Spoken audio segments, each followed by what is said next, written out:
Buenas noches. El día de hoy nos encontramos con la profesional Verónica Soledad Guerrero Trujillo. Ella es psicóloga general. El día de hoy nos va a responder unas preguntas respecto al tema de los niños con TEA, trastorno del espectro autista. Sole, ¿cómo estás, Sole? Hola Dianita, buenas noches. Un gusto poder compartir contigo esta noche y topar un tema tan importante que es el incluir a los eh, diferentes capacidades que tenemos dentro de una iglesia, dentro de nuestro entorno social y poder ser parte del cambio y de la inclusión. Muchas gracias, Sole. Sole, empecemos con la primera pregunta, ¿ya? ¿Qué roles específicos has desempeñado en el desarrollo de estrategias inclusivas para niños con TEA? Bueno, como psicóloga tienes la capacidad de trabajar en diferentes ambientes, sea escolar, comunidades, capacitando a docentes, familias en el desarrollo de estrategias y la implementación de estas en las instituciones, en este caso en el área educativa. He podido ver de cerca cómo trabajas con los planes que normalmente son guiados por un psicólogo externo a la institución y que la institución se hace parte del seguimiento y aplicación de las recomendaciones del profesional. Gracias, Sol. Vamos con la segunda pregunta. ¿Qué desafíos consideras más comunes en la integración de los niños con TEA en contextos sociales grupales? Creo que uno de los desafíos que más encontramos es la falta de sensibilización esta, mm, ante este diagnóstico, la dificultad de comunicación e interacción social, que es una característica del TEA de los niños con trastorno de espectro autista. Eh, es una de las cosas principales que vemos muchas veces. Nos encontramos con personas que nos dicen son malcriados, es falta de límites, no les han enseñado, muy permisivos, pero no entienden que esto es un trastorno que eh, tiene una complejidad y una de ellas, de hecho, con una de las que se llega al diagnóstico, es la falta de capacidad para la comunicación y las relaciones interpersonales que presenta este espectro. Gracias, Sole. Sole, ahora ayúdanos. ¿Qué señales o comportamientos podría indicar que un niño con autismo no se siente cómodo o integrado en un grupo? Bueno, hay varias. Tendríamos que partir de un diagnóstico en el que tenemos que considerar que hay distintos niveles de este trastorno que pueden ser más agudos, mientras más alto es más agudo la sintomatología que ellos presentan. Sin embargo, una forma práctica de darnos cuenta es cuando ellos evaden el contacto visual, el contacto físico, se aíslan o se enfocan en algo solo para ellos.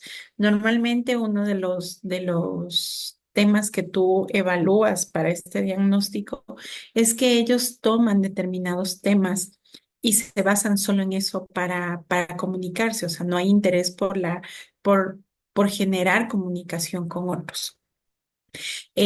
Puedes ver conductas de ansiedad, ellos presentan un balanceo, puede ser esto que tú veas hacerles así, o el agitar las manos, puede llegar incluso a ver autolesiones que también se pueden dar y esto pasa cuando pueden haber reacciones emocionales ante cambios drásticos y estímulos abrumadores para ellos. Puede ser un ruido muy fuerte, puede ser un acercamiento muy fuerte de alguien que ellos no conocen o la ruptura de la rutina que ellos manejan.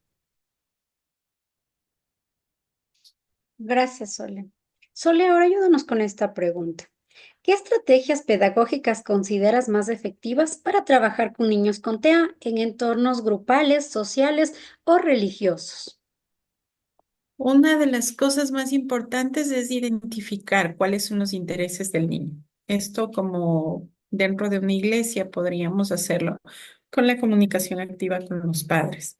Esa sería una estrategia y aquellos son los primeros que tienen el acceso a las necesidades del niño. El manejo de estructuras visuales, ellos suelen ser muy visuales, muy auditivos también. Entonces, esto es algo que les permite llegar a un punto de relajación y tener una concentración y poder entablar una comunicación incluso con ellos.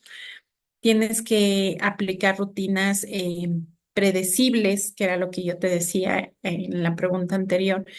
Ellos tienen un esquema que hay que seguirlo y con transiciones claras. Ellos son muy tácitos en la información que tú les das. Entonces, tu comunicación tiene que ser muy asertiva, muy clara en las indicaciones que das. Refuerzos positivos, es decir, halagar las cosas que ellos hacen bien.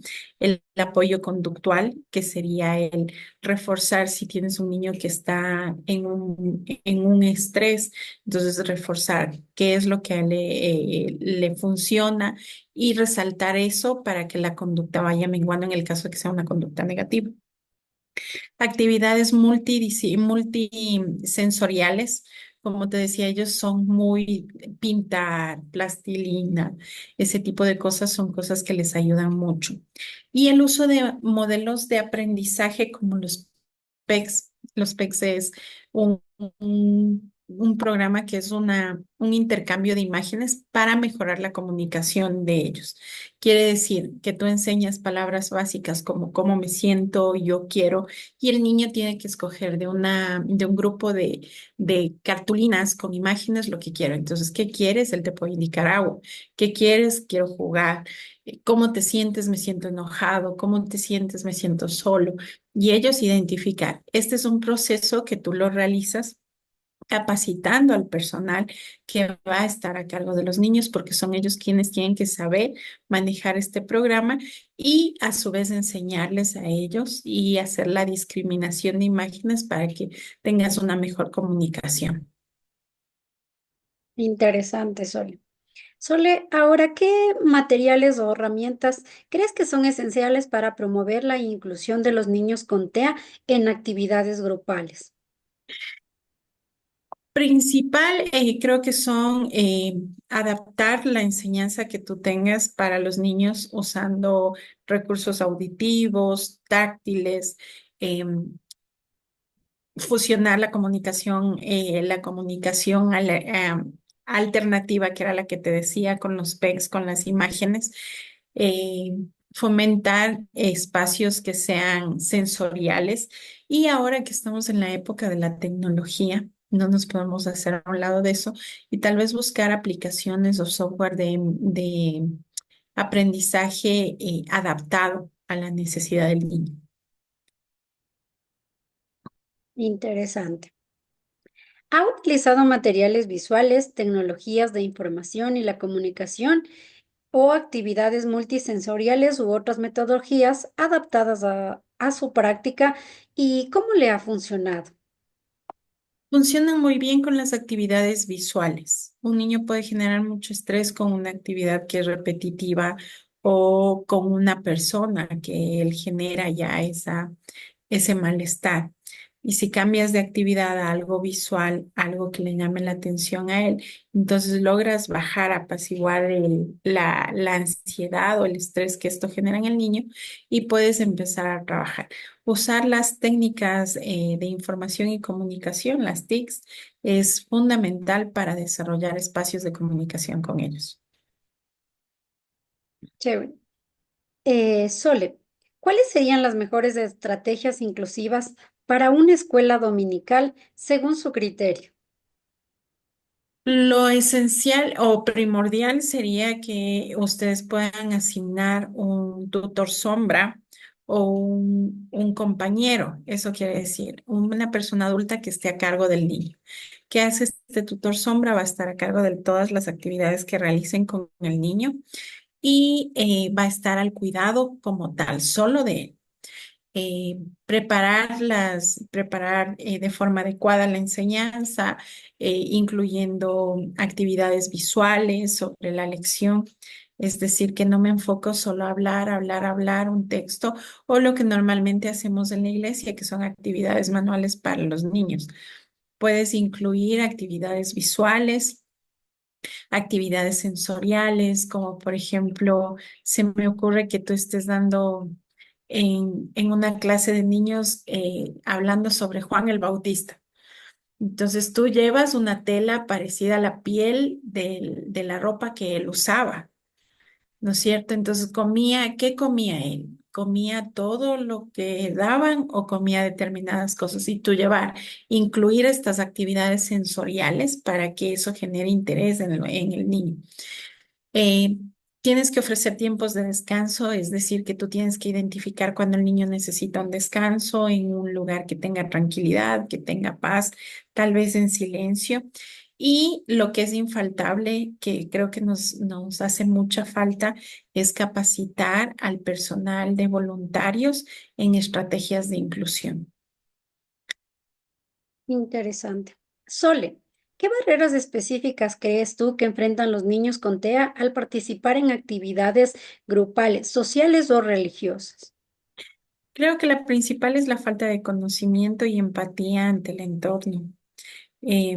Las dificultades de comunicación y adaptación que ellos tienen con y la adaptación a las instrucciones que ellos presentan, falta de lugares y estímulos sensoriales que pueden resultar abrumadores para los niños, y la rigidez de normas y actividades grupales. Es decir, que nosotros creemos que el niño, o sea, el individuo que tiene el trastorno del TEA, tiene que adaptarse a nuestra forma de hacer las cosas, cuando es todo lo contrario.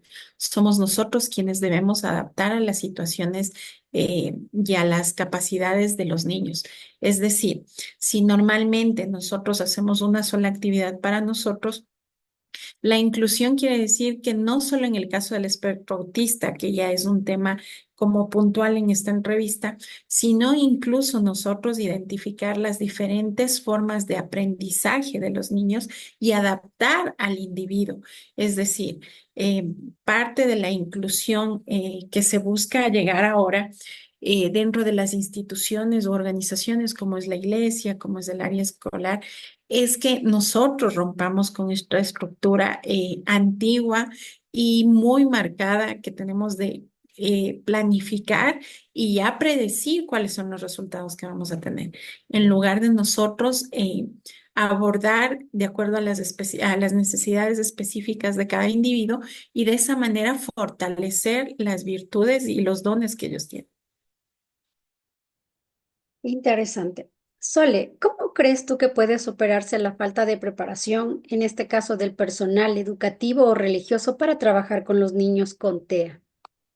Creo que normalmente la iglesia se ha centrado a los temas generales, parejas, mujeres, jóvenes, adultos, y nos olvidamos de los programas de inclusión y capacitación de las personas que están sirviendo en la iglesia, así como capacitamos a las familias en la comunicación, a los jóvenes en estrategias de autorregulación, autoestima, que está confirmado y comprobado que nos alejan de las cosas negativas o eh, de un entorno tal vez de violencia al que estamos expuestos como ahora, eh, dándote esto herramientas de prevención ante cualquier otro problema. Como te digo, en los jóvenes puede ser que una de las cosas más importantes que genera la iglesia es actividades entre pares, actividades sanas que les dan un recurso de prevención ante, puede ser el consumo de sustancias, la violencia, hablando de los jóvenes. Entonces, hablando del TEA, imagínate lo que podemos lograr implementando programas de formación inclusiva. Quiere decir que la iglesia se convierte en un ente de inclusión dentro de la sociedad, fomentando la participación de profesionales que sí debemos tener en las iglesias especializados en el TEA, que puedan dar charlas, que puedan capacitar a los profesores, eh, proponer que haya guías, que haya recursos y que haya adaptación en estas actividades. y crear espacios de intercambio de experiencias para la familia. Eso es algo muy importante porque es un lugar seguro donde yo puedo descargar, pero al mismo tiempo puedo retroalimentarme de la experiencia de otros. Es decir, construir una comunidad dentro de una comunidad. Interesante. Ahora, Sole, ¿qué impacto consideras tú que tendrían las familias dentro de un entorno social o religioso la falta de estrategias inclusivas para los niños con TEA? Creo que es la principal y la que vemos siempre es el aislamiento de la familia y del niño de este círculo, de esta comunidad. Porque si yo estoy en el culto y estoy estresado porque no sé qué está pasando con mi hijo y veo que no hay capacidad o que no tienen el conocimiento o no entienden cuál es la situación del, que, que, que abarca todo el tema del TEA, lo que generamos es un aislamiento, es decir, fracasamos en la inclusión. Hay un aumento del estrés parental, menor acceso a redes de apoyo, que es lo que te decía que deberíamos implementar, el aprendizaje social. Levi Vygotsky nos enseña dentro del área de la educación que el niño aprende del entorno, es decir, somos los adultos quienes aprenden, quienes enseñamos y hacemos una actividad que él llama de andamiaje.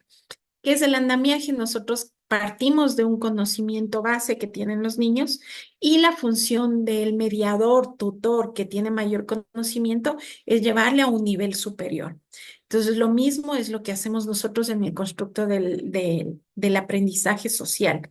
Quiere decir que nosotros somos una maqueta y esa maqueta, mientras pues, va avanzando el tiempo, no es un deterioro de lo que fue la maqueta, sino es la obra maestra en lo que se convirtió tu cerebro, rodeado de emociones, rodeado de tu sociedad. Eso creo que es uno de los principales impactos que tendríamos como iglesia dentro de la familia de los niños con TEA. La desmotivación en la educación y el desarrollo del niño, que eso pasa mucho, el nivel de estrés que, que recae sobre los cuidadores es alto, entonces creo que eso también sería un lugar donde podríamos hacer un cambio radical. Gracias, Sole. Sole, ahora, ¿qué tipo de capacitación crees tú que necesitan los maestros o líderes religiosos para trabajar de manera efectiva con los niños con TEA? Creo que una de las cosas principales puede ser las bases de qué es el TEA, qué es el trastorno de espectro autista, cuáles son las características de estos individuos, cuáles son las necesidades específicas que ellos tienen, formarnos en estrategias de comunicación como las PECs que te decía, que es un lenguaje de señas prácticamente, perdón, es un lenguaje alternativo. Eh, Nosotros no manejamos eso mucho, pero en otros países sí es común que cuando el niño nace tengan un lenguaje de señas, es decir, esto es mucho, esto es hambre o me gusta mucho. No tenemos mucho nosotros ese lenguaje incluido como sociedad, pero sí lo podemos implementar para que el niño se pueda comunicar de mejor manera. Em, Creo que sería importante el manejo conductual y regulación de emociones, cómo lo podemos manejar nosotros como adultos para transmitir eso a los niños con los que estamos trabajando y la inclusión y la adaptación se podría decir curricular dentro de la iglesia, es decir, yo adapto mi enseñanza, yo adapto mi planificación de temas que voy a dar en la iglesia acorde a las necesidades de los niños con los que trabajo. Gracias, Sole. Ahora, Sole, ¿cómo crees tú que puede involucrarse las familias en un desarrollo y la implementación de estrategias inclusivas? Es el trabajo que ellos harían es importantísimo porque al estar ellos en contacto y con la continua formación de los niños, ellos participarían en la planificación de estrategia. Ellos son tus primeros asesores. El proyecto de información, levantar proyectos de información sobre las necesidades que tienen, colaborando con con las capacitaciones y actividades de sensibilización, porque al ellos ser los cuidadores, normalmente reciben estas capacitaciones que el resto no tenemos acceso. Entonces serían ellos los primeros maestros y guías para el cuidado de sus niños. Gracias, Sole. Sole, ahora, ¿qué papel crees tú que juega la comunidad eclesiástica en el apoyo a los niños con TEA y sus familias? Primero en la sensibilización y en la educación sobre la inclusión. La iglesia dentro de la sociedad forma un papel muy importante en el cual podemos nosotros ir más allá, dar una milla más y trabajar en sensibilizar, en educar, en incluir, en ser un espacio que brinde eh, espacios funcionales, adaptados, accesibles para este tipo de personas, ofreciendo el apoyo emocional y espiritual. Nosotros sabemos que el psicólogo puede trabajar desde, basémonos como en una planta. Una planta, tú ves el tronco, ves las hojas, pero no ves las raíces, ¿no es cierto? Entonces, el psicólogo trabaja del tronco para arriba, lo que vemos. El Señor trabaja de las raíces para abajo. Entonces, como iglesia, no podemos olvidarnos de esto, que tenemos que ofrecer un apoyo emocional, pero sin olvidarnos de lo espiritual de las familias. Fomentar el voluntariado inclusivo, es decir, que así como nos organizamos para hacer voluntariado, por ejemplo, en casos donde haya temas naturales, inundaciones, que normalmente las iglesias se movilizan, temas de migración, temas de pobreza, que normalmente la iglesia actúa. También podemos fomentar la inclusión de nuestros jóvenes adultos, de nuestros adolescentes incluso, en el voluntariado inclusivo. Es decir, que ellos sean parte de la inclusión de todos eh, de diferentes diagnósticos, por así decirlos, al entorno donde estamos trabajando. Chévere, Sole. Sole, ahora, ¿cómo evaluarías tú el impacto de las estrategias inclusivas implementadas en un entorno religioso? Eh, Tendríamos que organizarla una observación, es decir, que tú puedas realizar un proyecto que tengas factores cuantitativos, es decir, que sean medibles técnicamente. Aplicación de test podría ser para que ustedes puedan ver cómo ha mejorado, cuál ha sido el aporte del proceso que están llevando. Pueden hacer encuestas familiares, entrevistas, tanto a los educadores, es decir, al personal que está trabajando con los niños, como a las familias, para ver las mejoras o desafíos que tienes todavía por trabajar. Comparación del antes y el después. eh, y la revisión de ajustes, que eso siempre podamos hacer. Eh, Ir mejorando en el camino y reajustando para nosotros ser más efectivos. Gracias, Sole. Vamos a la última pregunta. ¿Qué recomendaciones harías tú para garantizar en el tiempo la sostenibilidad de las estrategias inclusivas en un entorno religioso? Creo que una de las cosas principales y que nos enseñó el Señor dentro de la iglesia es la capacitación continua. Él cogió a 12 apóstoles que les estuvo enseña y enseña y enseña hasta el día en que él partió, ¿no? Que fue crucificado y él nos sigue manteniendo, nos sigue enseñando. Entonces sería algo así, la capacitación continua con el personal, capacitación del equipo, de la inclusión dentro de la iglesia, la adaptación flexible de las actividades religiosas.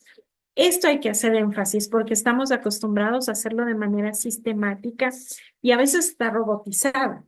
Entonces, la adaptación y la flexibilidad a las actividades es importante. Fomentar la cultura de aceptación y respeto, eso es algo muy, muy importante y muy necesario dentro de la iglesia, dentro de nuestros entornos en familia, dentro de la sociedad como tal. Es la aceptación y el respeto. Dentro de esto, yo quisiera acotar que normalmente nosotros pensamos en tolerar a los demás, en tolerar la circunstancia del demás, de los demás. Eh, Ponemos esa palabra por delante, tolerar, tolerar, tolerar.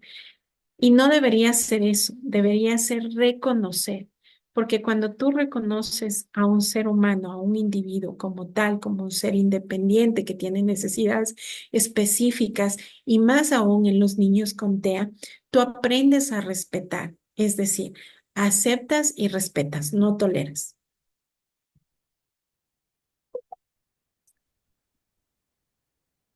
También podemos usar e incrementar el uso de las técnicas, como te había comentado, Dianita, de los PECS, que es Picture Exchange Communication System, que es el sistema de comunicación de intercambio de imágenes. Las PECS es un método de comunicación alternativa y aumentativa que está diseñado para ayudar a niños y adultos con dificultades de comunicación verbal como son los niños con el espectro autista y otras condiciones que también afectan al lenguaje. Si me permites, yo puedo explicar un poquito más a profundidad porque creo que es una herramienta bastante práctica y bastante sencilla de aplicar. ¿Cómo funciona? La función de las PECs se basa en el uso de tarjetas de imágenes que representan objetos y estos objetos, acciones o conceptos, la persona aprende a intercambiar. Esas tarjetas son un comunicador. Pueden ser el maestro, puede ser la familia, puede ser el terapeuta para pedir algo, para expresar necesidades o iniciar una interacción. Mira lo importante de esto y cuánto ayudaríamos nosotros a las familias que lleguen, que no hayan tenido este soporte, que no hayan tenido apoyo. Entonces, si tú logras capacitar a un grupo de la iglesia, en una herramienta tan sencilla, pero al mismo tiempo tan funcional, te permite ampliar, incluso menguar el estrés de las familias y ampliar esa esperanza, ese sí se puede, sí me voy a poder comunicar. Eh, este sistema de las PECs tiene diferentes fases. El sistema se enseña en 6 fases que son progresivas. El primero es el intercambio físico, es decir, que el niño aprende a entregar una tarjeta con una imagen de lo que él quiere. En el segundo, aumento de espontaneidad, es decir, se motiva al niño a que le busque la imagen, y que desee la comunicación. El nivel 3 es la discriminación de imágenes, es decir, que yo al niño ya no le voy a poner solo imágenes de comida, sino les voy a mezclar imágenes para que él pueda hacer una selección, es decir, discriminación de imágenes para que él pueda comunicarse y que represente lo que él nos quiere transmitir. En el punto 4 sería la estructura de frases. Se enseñan oraciones simples, que era lo que yo te comentaba. Quiero un vaso de agua. Eh, Respuestas y preguntas. Se le enseña a responder y preguntar. ¿Qué quieres? Quiero agua. Entonces tú le puedes decir agua con dulce o agua o solo agua y que él te responda. El uso de comentarios, se fomenta la comunicación más allá de pedir cosas, sino cómo expresar sentimientos y hablar sobre un entorno. Mire, estos pasos son relativamente sencillos, ¿no es cierto? Y eso lo podemos llevar a la práctica. Es muy útil porque puede mejorar la comunicación funcional, reduce la frustración, fortalece la interacción social y puede ser para el desarrollo de un niño con trastorno del TEA. Así que esas serían las recomendaciones y creo yo que el trabajo que nos queda como iglesia para hacer. Muchas gracias, Sole, te agradezco por este aporte grandioso para seguir conociendo respecto a los niños con el trastorno del espectro autista. Entonces son herramientas fundamentales para que nosotros podamos continuar e incluir a estos niños, ¿no? Como tú decías, fue algo muy importante no debemos adaptar al niño, sino nosotros adaptarnos a él. Te agradezco por esta entrevista, Solcita. Muchas gracias. Gracias, Dianita. Un gusto compartir contigo. Bendiciones.